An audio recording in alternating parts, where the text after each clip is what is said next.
Hello बच्चों। बच्चों कैसे हैं आप? मैं उम्मीद करता हूँ आप सब बहुत अच्छे से होंगे, बहुत अच्छे से पढ़ाई कर रहे होंगे। तो बच्चों, हमने जो यूक्लिड डिवीजन लेमा और यूक्लिड डिवीजन एल्गोरिदम जो हम पढ़ रहे थे, उसमें बाकी सारी चीज़ें तो हम पढ़ चुके हैं, कुछ न्यूमेरिकल्स करने बाकी हैं, कुछ वर्ड प्रॉब्लम्स करने बाकी हैं। तो वो जो वर्ड प्रॉब्लम्स हैं वो आज हम लोग देखेंगे।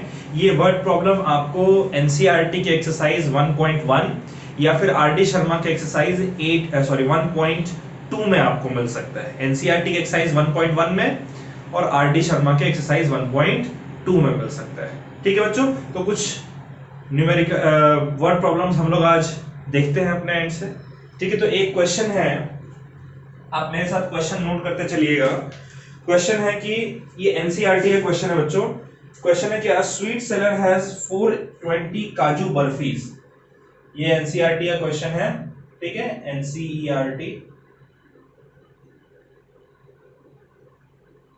A sweet seller, question note कर लीजिए। अ स्वीट सेलर हैज 420 काजू बर्फी।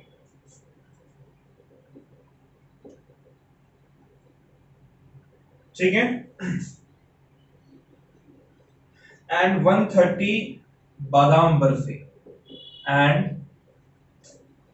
130 बादाम barfi.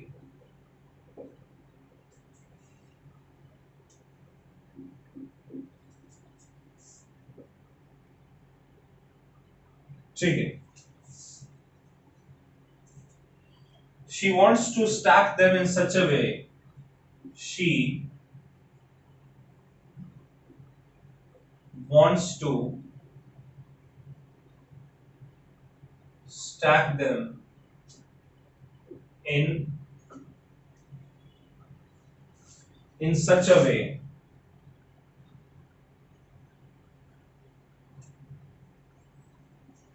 in such a way that each stack has same number, that each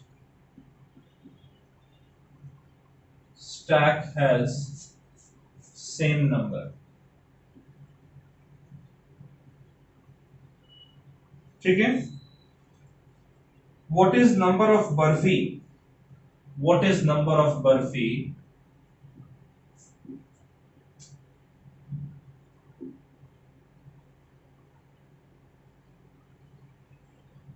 that can be placed in each stack, that can be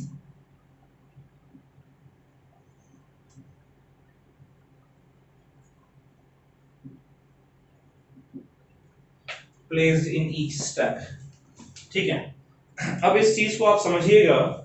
question कह रहा है कि एक sweet seller है, उसके पास 420 काजू बर्फी। ठीक है, तो सॉल्यूशन देख लीजिए। काजू बर्फी जो है बच्चों, काजू बर्फी जो है वो 420 है, और जो बादाम बर्फी है वो है 130। ठीक है, अब उसके क्वेश्चन कह रहा है कि जो स्वीट सेलर है उसे स्टैक करना, जमा करना है उस बर्फी को कुछ इस तरीके से कि हर एक स्टैक जो है, यानी समझ ले कि बहुत सारे डिब्बे हैं और इन डिब्बों में दोनों बर्फीज को मिलाकर उसे रखना है, और मिलाना भी कुछ इस तरीके से है कि हर एक डिब्बे में इक्वल नंबर ऑफ बर्फीज जो हैं वो हो। जैसे पहला डिब्बा है, अगर उसमें 5 काजू बर्फी और 3 बादाम बर्फी है, तो सब में 5 काजू बर्फी और 3 बादाम बर्फी होने चाहिए। तो कह रहे हैं कि अगर ऐसा होगा कि उसने कुछ इस तरीके से उसको प्लेस करना है, स्टैक करना है कि हर एक में सेम नंबर हो, तब इस तरीके के कितने सारे स्टैक जो है वो, कितने नंबर ऑफ बर्फीज जो हैं उनको स्टैक्स में हमें प्लेस करने हैं, ये हम लोगों को फाइंड आउट करना है। ठीक है बच्चों, चलिए तो हम लोग इसको करते हैं। अब बेसिकली करना क्या है कि अगर आपको इक्वल नंबर ऑफ, हर एक स्टैक में इक्वल नंबर ऑफ बर्फीज चाहिए, तो आपको पता करना पड़ेगा कि हर एक स्टैक में कितने टोटल बर्फी होने चाहिए। तो टोटल बर्फी कितने होने चाहिए उसके लिए आपको इनका हाईएस्ट कॉमन फैक्टर निकालना होगा, और उस हाईएस्ट कॉमन फैक्टर के लिए आप लोगों को यूक्लिड डिवीजन एल्गोरिदम का इस्तेमाल करना पड़ेगा। तो यूक्लिड डिवीजन एल्गोरिदम में हम लोग यूक्लिड डिवीजन लेमा को यूज करते हैं, जो कि कहता है कि a is equals to B into Q plus are, जहां बच्चों r जो है वो आपका 0 से लेकर b के बीच में लाई करना चाहिए, 0 इंक्लूडेड।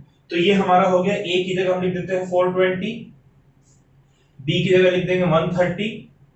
130 को कितने से मल्टीप्लाई, 3 से मल्टीप्लाई करेंगे तो 390 आ जाएगा, और प्लस फिर 30 हमारा रिमाइंडर बच जाएगा। यानी बच्चों यहां पर रिमाइंडर हमारा 0 तो नहीं है, तो इसीलिए जो रिमाइंडर है और जो b है उसमें फिर से यूक्लिड डिवीजन लेमा हम लोग लगाएंगे। तो ये हो जाएगा हमारा 130 is equals to 30 into 4 120 plus 10। यहां पर भी रिमाइंडर हमारा 0 के बराबर नहीं है, 10 आ रहा है। तो फिर से हम लोग यूक्लिड डिवीजन लेमा करेंगे, 10 इंटू 3 प्लस 0। फाइनली यहां पर आपको रिमाइंडर 0 मिल रहा है, और जब रिमाइंडर हमारा 0 होता है तब उसके कॉरेस्पॉन्डिंग जो b की वैल्यू मिलती है वो हमारा HCF होता है। सो HCF ऑफ 420 एंड 130 इज 10। ठीक है, HCF कितना आ रहा है, 10 है। तो इसलिए कितने नंबर ऑफ बर्फी को हम लोग एक उसमें प्लेस कर सकते हैं, so number of barfi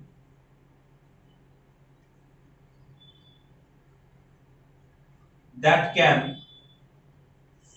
be placed in each stack, that can be placed in each stack, यानी हर एक डब्बे में कितने नंबर ऑफ बर्फी हम लोग मैक्सिमम प्लेस कर सकते हैं, तो वो हमारा होगा 10।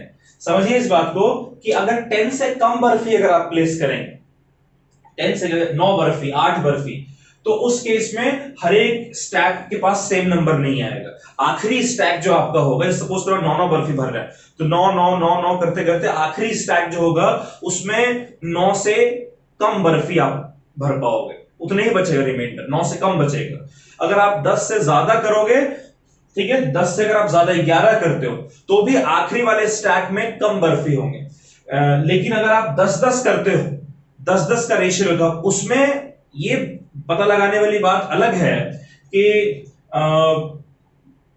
काजू बर्फी कितनी होनी चाहिए और बादाम बर्फी कितनी होनी चाहिए, ये सवाल में नहीं पूछ रहा है। लेकिन 10-10 का अगर हम स्टैक बनाएंगे तो उस केस में जितने भी स्टैक्स हमारे बनेंगे, हर एक स्टैक में इक्वल नंबर ऑफ बर्फीज जो है हम लोग हर एक डब्बे में इक्वल नंबर ऑफ बर्फी हम लोग डाल सकते हैं। ठीक है, तो उसके लिए हमें जानना था कि सबसे ज्यादा कितने नंबर ऑफ बर्फी डाल सकते हैं कि इक्वल इक्वल रहे सब में। तो सबसे ज्यादा निकालने के लिए हमें HCF निकालना था, वो HCF हमने यहां पर निकाल ली। इसको नोट कर लीजिए, एक NCERT का क्वेश्चन और करेंगे हम लोग।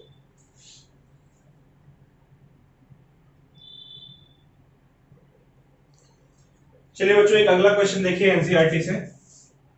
ये हमारा आज का सेकंड क्वेश्चन है, ये भी आपके NCERT का ही क्वेश्चन। ठीक है, तो क्वेश्चन कह रहे हैं any contingent of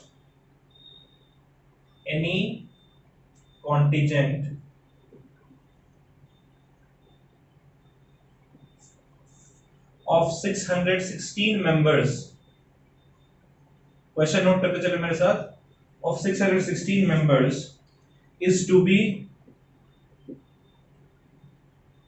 is to march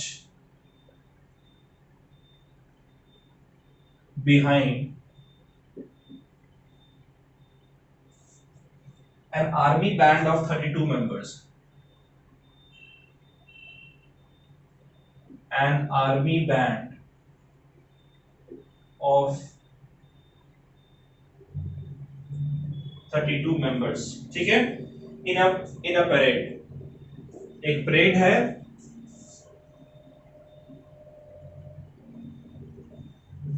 उसमें 616 मेंबर का एक कॉन्टिजेंट है, जिसे आर्मी बैंड जिसमें 32 मेंबर है उनके पीछे मार्च करना है। ठीक है, the two group are to march in same number of columns, the two groups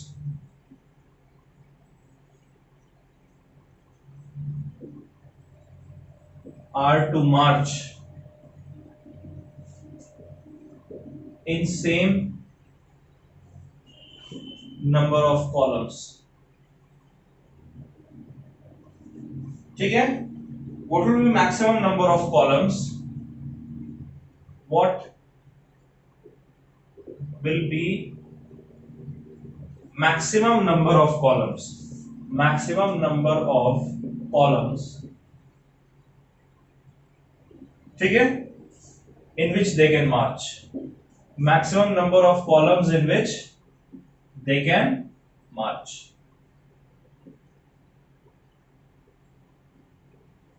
चलिए ये क्वेश्चन पहले समझने की जरूरत है।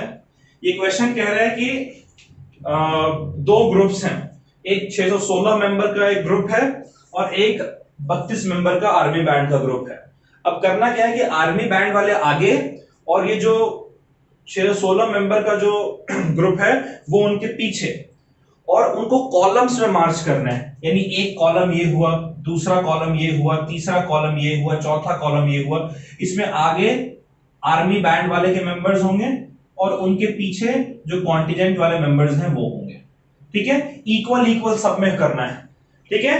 दोनों ग्रुप को कुछ इस तरीके से मार्च कर रहा है कि same number of column, army band वालों के जितने कॉलम्स आगे दिख रहे हैं, जो 616 मेंबर वाले जो हैं कॉन्टिजेंट वाले, उनके पीछे की तरफ उतने ही मेंबर्स होने, मतलब उतने ही कॉलम्स होने चाहिए। अगर इनके 10 कॉलम हैं तो पीछे वाले के भी, दोनों ग्रुप के 10-10 कॉलम है, बिल्कुल आगे पीछे एग्जैक्ट होंगे। तो भाई कितने नंबर ऑफ कॉलम्स मैक्सिमम बन सकते हैं? तो इन दोनों के कॉम्बिनेशन का मैक्सिमम कॉलम, यानी कि एक तरीके से आपसे मैक्सिमम हाईएस्ट यानी एचसीएफ पूछ रहा है, ठीक है। तो यहां पर हम सॉल्यूशन में देखेंगे कि भाई जो फर्स्ट ग्रुप है उसमें उसे मैं ए कह दे रहा हूं, 616 मेंबर्स हैं, और जो सेकंड ग्रुप है बच्चों जिसे मैं बी कह दे रहा हूं, इसमें आर्मी बैंड के 32 मेंबर्स हैं। तो अगर आपसे एचसीएफ फाइंड करने को बोला, यानी कि हम यूक्लिड डिवीजन एल्गोरिथम लगाएंगे, है ना, यूक्लिड डिवीजन एल्गोरिथम लगाएंगे। यूक्लिड डिवीजन एल्गोरिथम में हम लोग यूक्लिड डिवीजन लेमा का यूज करते हैं, जो कहता है a is equals to B into Q plus are, जहां r आपका 0 से लेकर b के बीच में लाई करना चाहिए, 0 इंक्लूडेड, b नॉट इंक्लूडेड। अगर यहां पर भी इक्वल टू का साइन लगता है तब b हमारा इंक्लूडेड होता है, ठीक है। तो a की जगह मैं लिख दे रहा हूं 616, b की जगह मैं लिख दे रहा हूं 32। अब देखिए 616 32 है, 32 को 20 से मल्टीप्लाई करेंगे तो 640 आ जाएगा। 640 में से अगर 32 आप हटाते तो 608 आएगा, यानी कि 19 टाइम्स अगर 32 को मल्टीप्लाई करते हैं, 32 इंटू 19, 9 2 जा 18 का 8 कैरी ओवर 1, 9 3 27 और 1 28, ठीक है। फिर ये 2 हो जाएगा, ये 3 हो जाएगा, ये 8 है, 0 carry over 1, 3 to 6, 3 to 5 plus 1 6, 608। तो कितने बच रहे हैं? 8 और बच रहे हैं, यानी रिमाइंडर आपका 8 आ रहा है। जब रिमाइंडर 8 आ रहा है यानी रिमाइंडर 0 के बराबर नहीं है, ठीक है। Okay, next. अब जब रिमाइंडर 0 के बराबर नहीं है तो फिर से b और r को सॉल्व करेंगे। 8 इंटू 4 प्लस 0, 8 4 32 होता है। यहां पर रिमाइंडर हमारा 0 आ जा रहा है। जब रिमाइंडर हमारा 0 आता है तब जो b की वैल्यू होती है बच्चों वही हमारा HCF होता है, यानी कि HCF of 616 members and 32 members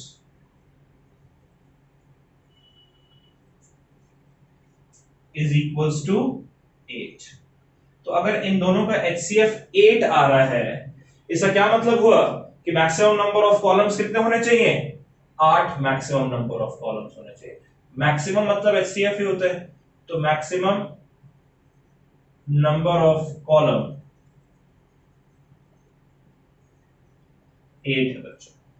अब इसी 8 कॉलम में 616 को भी आप डिवाइड कर लीजिए, 32 को भी आप डिवाइड कर लीजिए, 8 से पता चल जाएगा कितने कितने मेंबर्स। अगर इसमें पूछता कि तो बताओ कि ये जो कॉन्टिजेंट है इससे कितने मेंबर्स होंगे हर एक कॉलम में, और इनके कितने मेंबर्स होंगे, तो भाई इनके कितने मेंबर्स होंगे? 32 हैं, 8 कॉलम होंगे, यानी 4 4 मेंबर, 32/8 अगर आर्मी बैंड का हर एक कॉलम में आप देखेंगे, आर्मी बैंड का, तो कितना हो जाएगा हर एक कॉलम में 32/8, यानी कि 4 मेंबर्स हर एक कॉलम में होने चाहिए। और अगर आप कॉन्टिजेंट का देखते हैं तो कितना होगा 616 टोटल, इसको 8 से आप डिवाइड कर दीजिए 57 आ जाएगा, है ना, 57 मेंबर्स। तो देखेंगे तो एक कॉलम में कॉन्टिजेंट वाले 57 और आर्मी बैंड वाले 4 होने चाहिए। वैसे पूछा नहीं था आपसे, लेकिन अगर पूछता कि हर एक कॉलम में कितने आर्मी बैंड वाले होने चाहिए, कितने कॉन्टिजेंट होने चाहिए, तब आप ऐसे निकाल सकते हैं। नोट कर लीजिए बच्चों।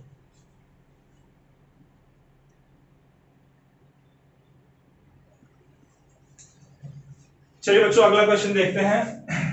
ये आरडी शर्मा का आपका क्वेश्चन है, ठीक है, आरडी शर्मा का है, एक्सरसाइज 8.2 का, ठीक है। ये आरडी शर्मा का एक्सरसाइज 8.2 का आपका क्वेश्चन है। ये क्वेश्चन कह रहा है कि 144 cottons of Coke, 144 cottons of Coke and 90 cartons of Pepsi, 90 cartons of Pepsi are to be stacked, are to be stacked in canteen,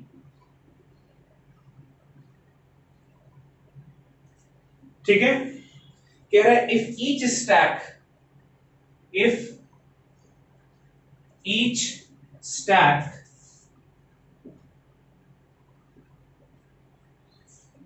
each stack is of same height, if each stack is of same height and contain carton of same drink, contain carton of same drink, ठीक है। what would be greatest number of carton, what would be greatest number of carton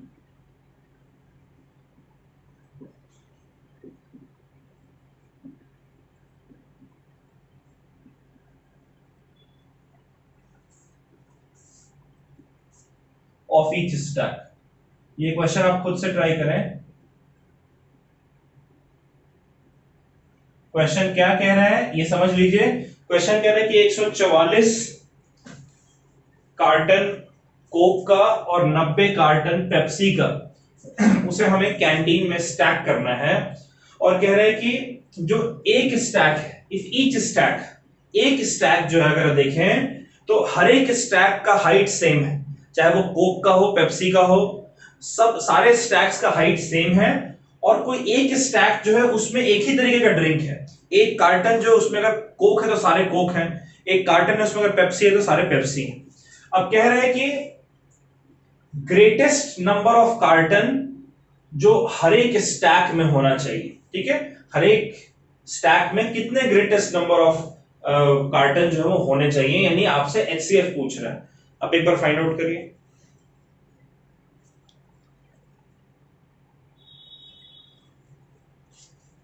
चलिए बच्चों कर लिया। तो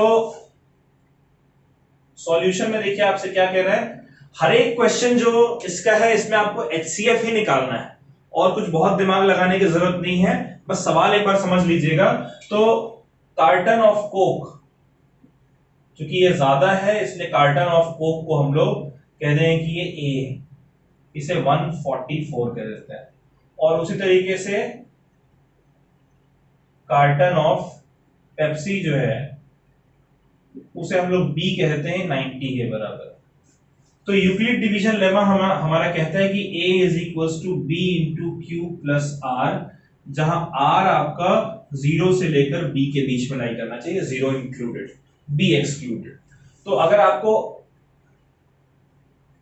greatest number of carton जानना है तो आपको यूक्लिड डिवीजन एल्गोरिदम लगाना पड़ेगा, जो कि बार बार यूक्लिड डिवीजन लेमा का इस्तेमाल करता है। तो यानी ए की जगह हम लोग लिख लेंगे 144, बी की जगह लिख लेंगे 90। तो 90 इंटू 1 होता है 90, तो बचा कितना हमारा 54। यानी यहां रिमाइंडर हमारा 54 है, रिमाइंडर 0 के बराबर नहीं है।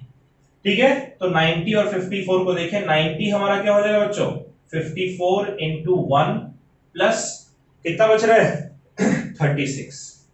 यानी फिर से रिमाइंडर हमारा 0 नहीं है, रिमाइंडर हमारा 36 है। तो अब इन दोनों का इस्तेमाल करते हैं।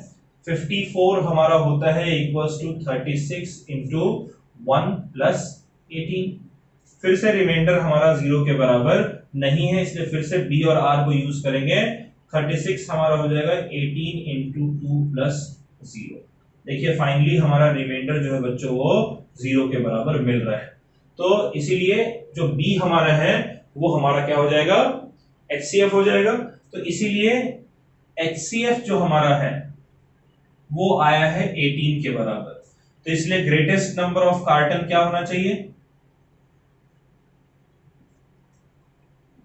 Greatest number of carton in each stack, हर एक स्टैक में ग्रेटेस्ट नंबर ऑफ कार्टन 18 होना चाहिए। यानी 18 कार्टन, उसमें कुछ कोक भी होंगे, पेप्सी भी होंगे, लेकिन 18 से ज्यादा अगर होगा तो जो आखिरी स्टैक आपको मिलेगा उसमें इक्वल नहीं होगा, उसमें कुछ कम कार्टन आएंगे। तो इसलिए इक्वल इक्वल अगर रखना है तो 18 नंबर ऑफ कार्टन हर एक स्टैक में आपको डालना पड़ेगा। इसको नोट कर लीजिए बच्चों। एक आखिरी क्वेश्चन और करते हैं आज।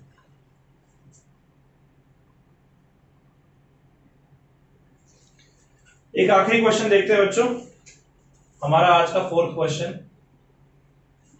क्वेश्चन थोड़ा सा अलग है, इस तरीके के क्वेश्चंस भी अगर आपको आते हैं तो कैसे करने हैं वो भी आप देख लीजिए। क्वेश्चन कह रहा है during a sale colour pencil were being sold, during a sale, question note करते चलें, during a sale colour pencil were being sold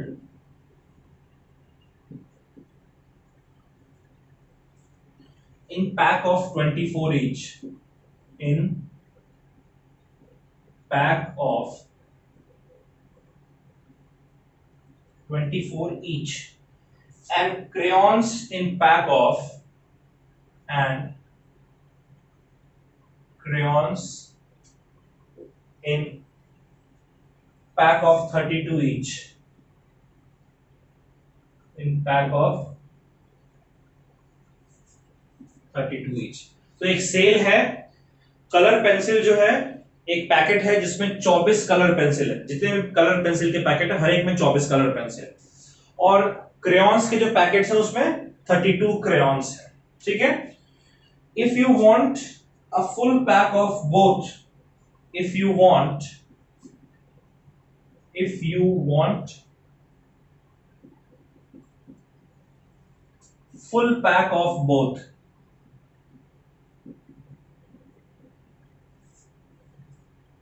and same number of pencil and crayons, and same number of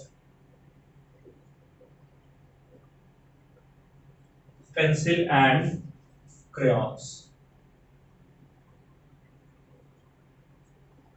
ठीक है, same number of pencil and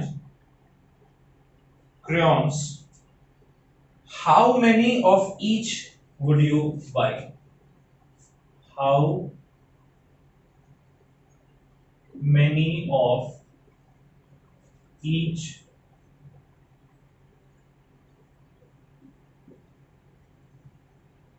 would you buy. ठीक है, यानी समझिए question क्या कह रहा है। क्वेश्चन आपसे कह रहा है कि एक सेल है, कलर पेंसिल बिक रहा है, उसमें क्रेयॉन्स बिक रहे हैं। कलर पेंसिल का जो पैकेट है, जितने भी पैकेट्स हैं, किसी भी पैकेट को उठाकर देखो उसमें 24 पीसेस हैं कलर पेंसिल के, और क्रेयॉन्स वाले पैकेट को उठा कर देखो कोई भी पैकेट, उसमें 32 पीसेस हैं क्रेयॉन्स के। आपको फुल पैकेट खरीदने हैं दोनों के, क्रेयॉन्स के भी फुल पैकेट्स खरीदने हैं और जो कलर पेंसिल है उसके भी फुल पैकेट्स खरीदने हैं, और कुछ इस तरीके से खरीदने हैं कि जब आप नंबर ऑफ कलर पेंसिल और नंबर ऑफ क्रेयॉन्स गिनते हो तो दोनों सेम होने चाहिए। यानी अगर इकट्ठे मिलाकर अगर 100 आप कलर पेंसिल खरीदते हो, मतलब लेते हो, 4 पैकेट लिया मान लो, उसमें आपने गिना, आपने देखा अच्छा इतने कलर पेंसिल हैं टोटल गिनती में, क्रेयॉन्स की गिनती भी उतनी ही होनी चाहिए। ये कह रहा है same number of pencil and crayons. तो how many of each would you buy? तो सबसे पहले क्या करना पड़ेगा आपको कि जो कलर पेंसिल का जो पैक है और क्रेयॉन्स का पैक है उसका HCF निकाल लेंगे। वो हाईएस्ट कॉमन फैक्टर आपको देगा, है ना, और उस हाईएस्ट कॉमन फैक्टर को यूज करके हम लोग देखेंगे कि कितने कितने पैकेट्स हमें खरीदना है। ठीक है, तो सबसे पहली बात तो कि बच्चों यहां पर देखिए जो कलर पेंसिल है वो 24 है और जो क्रेयॉन्स है वो 32 है। तो हम सिंपलिसिटी के लिए जो क्रेयॉन्स के जो नंबर्स हैं उसको हम लोग A मान लेंगे और जो कलर पेंसिल के नंबर है उसे हम लोग B मान लेंगे। तो यूक्लिड डिवीजन लेमा जो हमें कहता है वो कहता है कि A is equals to B into Q plus r. ठीक है, जहां R आपका 0 से लेकर B के बीच में है, 0 इंक्लूडेड, ये आप जानते हैं। ठीक है, इसलिए मैंने यहां पर नहीं लिखा number of colour pencil in each pack, number of crayons in each pack, ये आप लोग लिख लेंगे। ठीक है, अब हम लोग यूक्लिड डिवीजन एल्गोरिथम अगर लगाएं तो हमारा हो जाएगा 32 is equals to 24 into 1 plus 24 one 24 बचा 8, यानी रिमाइंडर आपका 8 है। तो यहां रिमाइंडर हमारा 0 के बराबर नहीं है, इसलिए फिर से B और R को हम लोग यूज करेंगे, यूक्लिड डिवीजन लेमा लगाएंगे। ये हमारा हो जाएगा 8 इंटू 3 प्लस 0, यानी यहां पर आपका रिमाइंडर आ जा रहा है 0, और रिमाइंडर जब 0 आ रहा है तब जो B की वैल्यू है वो आपका HCF हो जाएगा। HCF क्या है बच्चों? 8। हाईएस्ट कॉमन फैक्टर आपको मिल गया भाई। जो कलर्ड पेंसिल है और जो क्रेयॉन्स है उसका हाईएस्ट कॉमन फैक्टर आपको मिल गया कि 8 है। ठीक है, अब मुझे बताओ कितने कलर पेंसिल आप लेंगे, number of packets of colour pencil. इसको ध्यान से देखिएगा, नंबर ऑफ HCF निकल गया, ये बड़ा इंपॉर्टेंट था, number of packet of coloured pencil.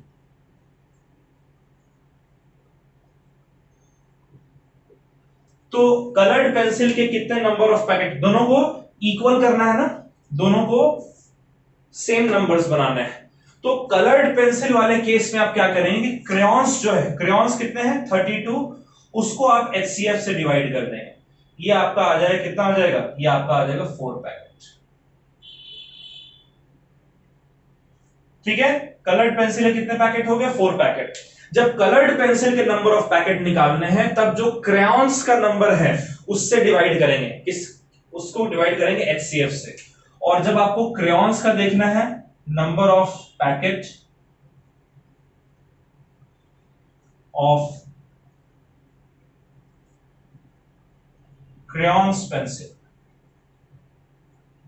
तो क्रेयॉन्स पेंसिल के केस में क्या हो जाएगा, आप कलर्ड पेंसिल वाले को डिवाइड कर दोगे HCF से, ये आपका आ जाएगा 3 पैकेट। अब आप जरा मैच करके देख लीजिए कि अगर 4 पैकेट आप कलर्ड पेंसिल ले रहे हैं, ठीक है, 4 पैकेट कलर्ड पेंसिल ले रहे हैं, कलर्ड पेंसिल के एक पैकेट में कितने हैं 24 हैं, तो 4 पैकेट लेंगे टोटल कितने होंगे 96। ठीक है, 24 इंटू 4 96। और क्रेयॉन्स पेंसिल के 3 पैकेट लेंगे, हर एक में 32 है, 32 इंटू 3 96। देखिए इक्वल नंबर ऑफ क्रेयॉन्स और कलर्ड पेंसिल होगा। इस तरीके का क्वेश्चन कभी भी अगर आपसे पूछेगा इक्वल नंबर पता करने को, तो उस केस में आप बिल्कुल उल्टा डिवाइड करोगे। कलर्ड पेंसिल वाले केस में क्रेयॉन्स के नंबर से डिवाइड किया, क्रेयॉन्स वाले केस में कलर्ड पेंसिल के नंबर से डिवाइड किया, HCF को डिवाइड किया ताकि हमें HCF से डिवाइड किया ताकि हमें इक्वल नंबर्स जो है वो मिल सके। ठीक है बच्चों, चलिए इसे नोट कर लीजिए और इसके बाद फिर अगले लेक्चर में हम एक नए टॉपिक के साथ, ठीक है, फंडामेंटल थ्योरम ऑफ अरिथमेटिक्स के साथ हम लोग स्टार्ट करेंगे और उसको भी हम लोग सीखेंगे। इसको नोट कर लें बच्चों। Bye bye, take care, stay safe. Pause करके नोट कर लीजिए।